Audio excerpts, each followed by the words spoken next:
Giacomo e Giovanni. The Pope explained that Jesus takes the disciples and goes up on a high mountain, symbol of closeness to God, to open them to a fuller understanding of the mystery of his person, who must suffer, die, and then rise again. Through the wondrous event of the Transfiguration, he said, the three disciples are called to recognize in Jesus the Son of God shining with glory. Pope Francis emphasized that the choice of Peter, James, and John to witness the Transfiguration was not made according to human criteria. Eppure Pietro, nell'ora della prova, lo rinnegherà. Peter, in fact, would deny Jesus during the Passion. E I due fratelli, Giacomo e Giovanni, And the brothers James and John ambitiously sought the first place in Jesus' kingdom. Instead, Jesus chose them according to his plan of love. It is a free, unconditional choice, the Pope said, a free initiative, a divine friendship that asks for nothing in return. E come chiamò quei tre discepoli, così anche oggi chiama alcuni a stargli vicino per poter testimoniare. We are called to be witnesses of Jesus in the same way, the Pope said. That is, our calling is a gift that we have not deserved, and although we may feel inadequate, we cannot back out with the excuse of our incapacity. Noi non siamo stati sul monte Tabor. Non abbiamo visto con i nostri occhi il volto di Gesù brillare come il sole. Although we have not seen with our own eyes the face of Jesus shining like the sun, as the disciples did, we must nonetheless be prepared to bear witness to Christ. Despite the burdens and worries of everyday life, the Pope said, we must not forget that the baptism and confirmation we have received have made us witnesses, not because of our capacity, but as a result of the gift of the Spirit. The Pope concluded his reflection with the prayer that in the favorable time of Lent, the Virgin Mary might obtain for us that docility to the Spirit which is indispensable for setting out resolutely on the path of conversion. I'm Christopher Wells. As we heard, Pope Francis prayed the Angelus on Sunday from the library of the Apostolic Palace as a precautionary measure to help stop the spread of COVID-19. It was requested by Italian authorities that he do so to avoid large crowds of people from gathering at security checks to enter St. Peter's Square. After the Angelus, the Holy Father prayed for all those suffering from the current coronavirus epidemic. He assured them and all those caring for them of his prayers. The Pope explained that he dedicated much thought to those suffering from this crisis during his retreat over the past week. I unite myself to my brother bishops in encouraging the faithful to live this difficult moment with the strength of the faith, the certainty of hope, and the ardor of charity, he said. The World Health Organization declared the COVID-19 coronavirus a public health emergency on January 30th, 2020. Pope Francis's Angelus was streamed live in St. Peter's Square and through Catholic media channels around the world. During his Angelus, Pope Francis also appealed for an end to the suffering in war-torn Syria. The Holy Father began by greeting all those who had come together to express their solidarity with the Syrian people. In particular, he said, with those who live in Idlib and in northwest Syria. Idlib specifically has seen airstrikes as well as shelling from artillery and ground-based missiles. In a heartfelt appeal, Pope Francis reiterated his great apprehension for the inhumane situation of these defenseless people, among whom so many are children whose lives are at risk. He concluded his appeal in prayer, urging that the situation be given priority in respect to every other interest, and stressing the importance that we do not look away from this humanitarian crisis. The war in Syria has been going on for 9 years, and according to UN officials, the humanitarian crisis there has reached what they described as a horrifying new level. This latest crisis was brought on by fighting that has escalated since December, with Syrian and Russian troops attacking opposition forces. And as Nathan Morley reports, officials from Russia and Turkey are preparing to meet in the coming days to discuss a buffer zone in Syria's Idlib province. It's now been confirmed that Russian and Turkish delegations will meet in Ankara next week for talks on a buffer zone in Syria's last rebel-held province of Idlib. The Turkish President Tayyip Erdogan and his Russian counterpart Vladimir Putin announced a ceasefire in Idlib last week, aiming to contain a conflict which has displaced nearly 1 million people in 3 months in a province which borders Turkey.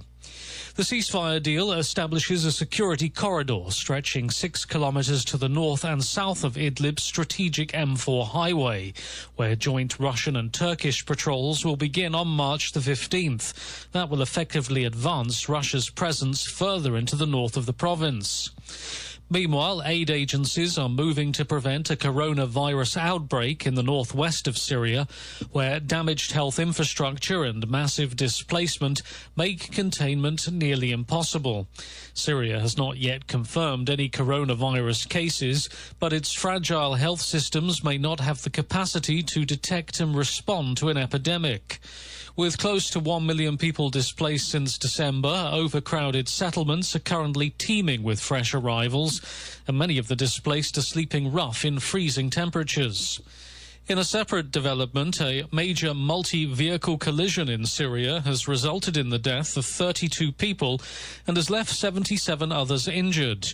According to the Syrian Arab news agency, the accident occurred when a tanker truck collided with 2 passenger buses and several cars on the Homs-Damascus highway.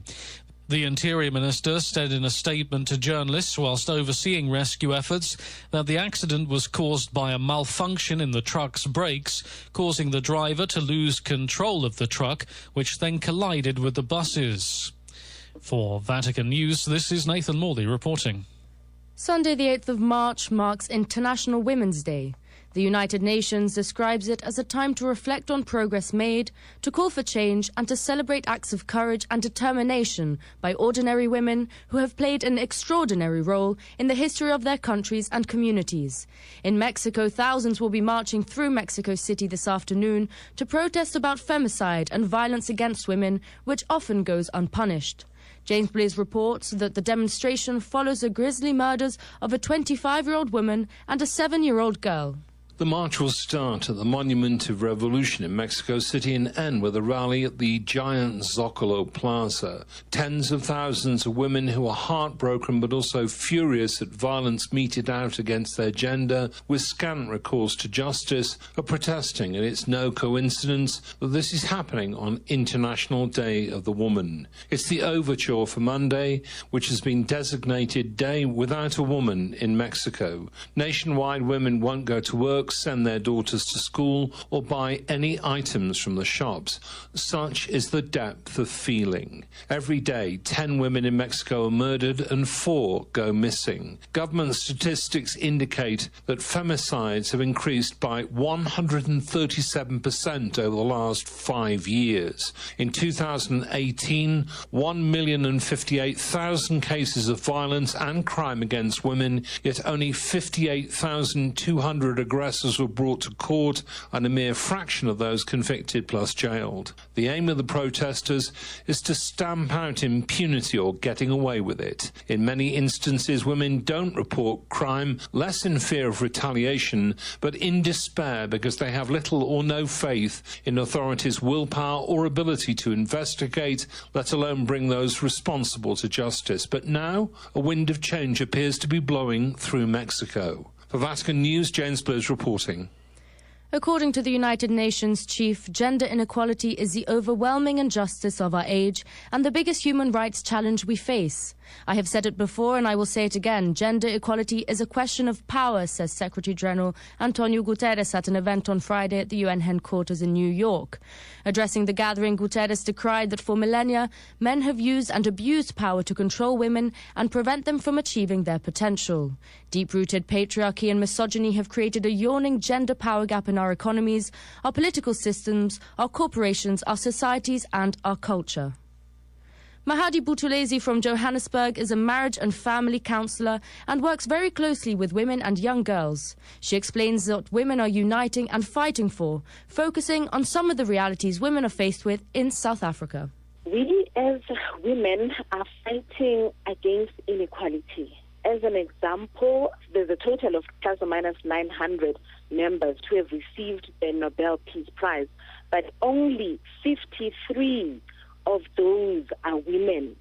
That on its own is a clear indicator that we as women are not being given the proper recognition that we deserve to be given. Issues such as when you are working in a corporate environment and you have the qualifications, you have the skills, however, you find that you are not given an opportunity of a promotion. Instead, it is given to your male counterparts.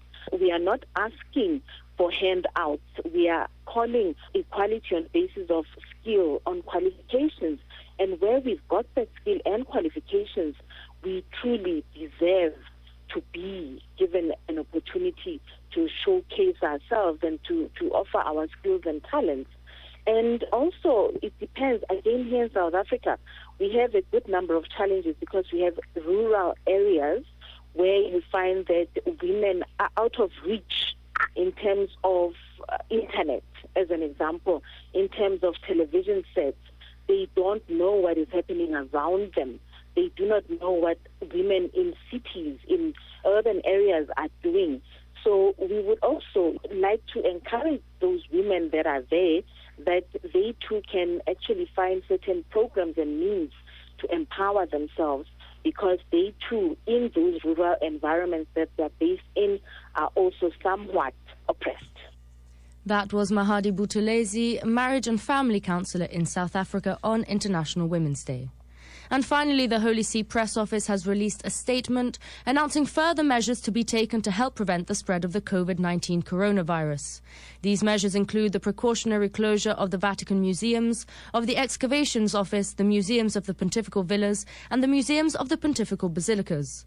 The statement also reiterated that to date only one case of coronavirus has been confirmed inside the Vatican, and that the 5 people who had been in contact with this person are under precautionary quarantine.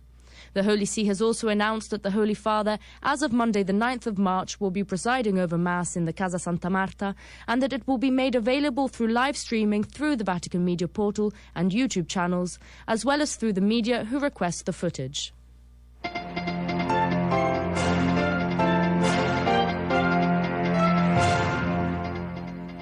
And that brings us to the end of this edition of Vatican and World News. For more on these stories and to hear this broadcast as a podcast, go to our web portal at www.vaticannews.va, where you will also be able to follow Pope Francis's Holy Mass in the Casa Santa Marta.